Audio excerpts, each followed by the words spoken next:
नमस्कार, मैं रशिका राशि प्रेडिक्शन से। आज आप लोगों से मैं बात करूंगी कि घर के अंदर मंदिर होना कितने हद तक सही है। क्या वो मंदिर होना चाहिए या हमारा पूजा स्थान होना चाहिए? आज हम इस पे बात करेंगे।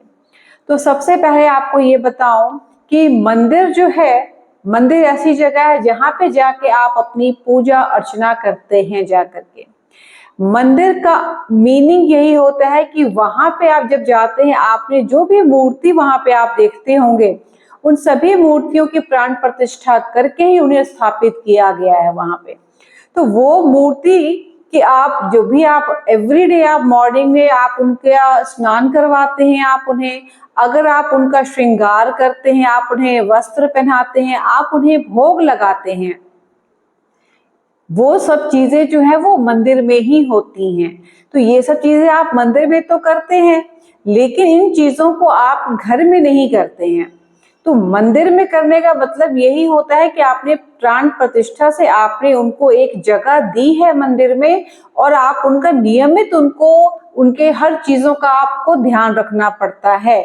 तो इसलिए वो मंदिर ही कहलाता है कि हमने भगवान के नाम की एक जगह बनाई है, उनको हमने साक्षात समझ के हम उन्हें वहां पे उनकी पूजा अर्चना करते हैं, तो वो मंदिर कहलाता है।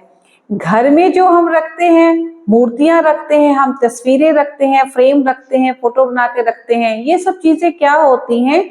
इसे कहा जाता है कि हम वहां पे एक पूजा का स्थान है हमारा।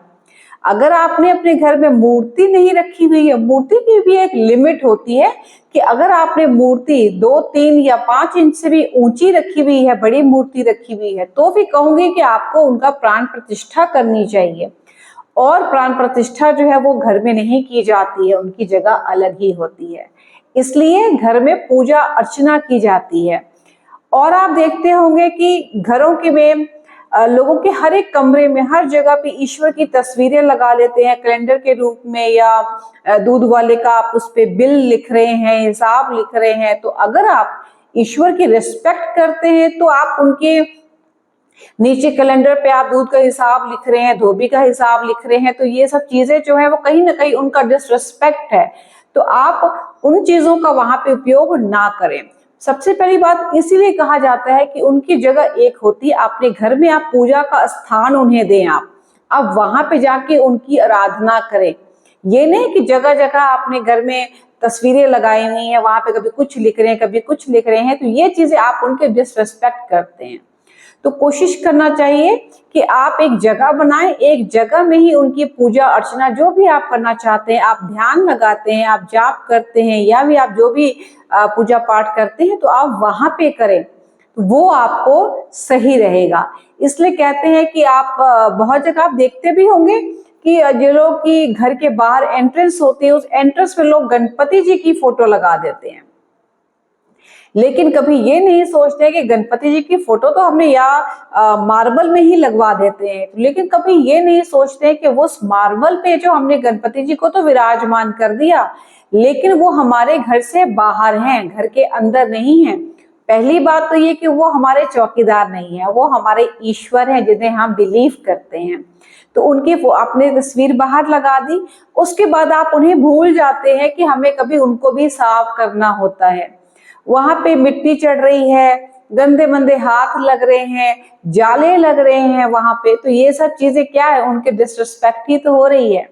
तो यही कहूंगी कि कोशिश करना चाहिए आप लोगों को कि अगर आपको घर में आपके अंदर कुछ भाव है, तो कहूंगी आप स्वास्तिक का चिन्ह बना लें, आप ओम लिख लें, लेकिन किसी ईश्वर की प्रतिमा या उनका स्वरूप को वहां पे आप ना लगाएं तो आपके लिए अच्छा रहेगा। बहुत से लोग गणपति जी के, बहुत लोग हनुमान जी के लगा लेते हैं। अरे आपके ईश्वर हैं वो, आप उन्हें कैसे बाहर लगा सकते हैं? आपके चौकीदार कैसे हो सकते हैं ऐसे? वो घर के बाहर रखेंगे आप उन्हें?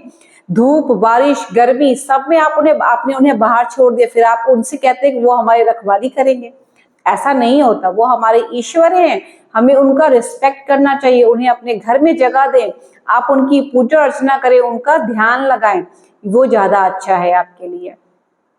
सबसे पहली बात तो यही है कि ध्यान लगाने के लिए हमें किसी ईश्वर की वैसे तो तस्वीर की जरूरत भी नहीं होती है, हमारा इंटरनली कनेक्शन होना चाहिए ईश्वर के साथ। हम अगर ईश्वर को मानते हैं तो हमें आध्यात्मिक रूप से भी उनका हमें स्मरण करना चाहिए। आप जाप भी कर सकते हैं, ये भी आपके लिए बहुत ही अच्छा रहेगा। आपने तस्वीरें भी घर में नहीं लगाई हैं तो भी कोई दिक्कत नहीं है, आप सिर्फ जाप कर रहे हैं ना, वो आपके प्रभु को और आपको पता है कि आप क्या कर रहे हैं, तो उनको कन्विंस करें। लोगों को दिखाने के लिए चीजें नहीं होती हैं। ईश्वर की आराधना जो है वो अकेले में होती है और उनसे वार्तालाप जो है वो आपकी इंडिविजुअल होती है। तो इसलिए उनका रिस्पेक्ट करें, उनकी दिल से उनकी इज्जत करें और अपने घर में जगह जगह तस्वीरों को ना लगाएं।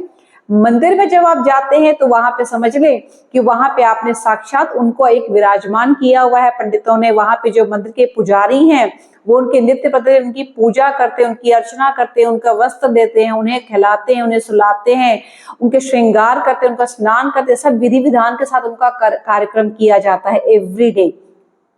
तो इसलिए वहां की वैल्यू अलग हो जाती है, वहां की एनर्जी भी अलग हो जाती है, क्योंकि वहां पे एवरी टाइम अगर पाठ चल रहा है या पूजा चल रही है तो वो वहां पे उनका इफेक्ट अलग हो जाता है। इसलिए उस मंदिर को घर में नहीं रखना चाहिए, वो मंदिर घर में नहीं बनाना चाहिए। उसके लिए आप मंदिर में जाएं, वहां पे माथा टेक के जरूर आए, वो करें।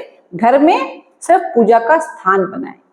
थोड़ा सा कोशिश करी है डिटेल्स में, थोड़ा सा लंबा वीडियो बन रहा है मेरा, तो थोड़ा समझाने की कोशिश करी है कि इसके लॉजिक पे जाएं। अगर आप पूजा अर्चना करते हैं तो आपको इन चीजों पे ध्यान जरूर देना चाहिए।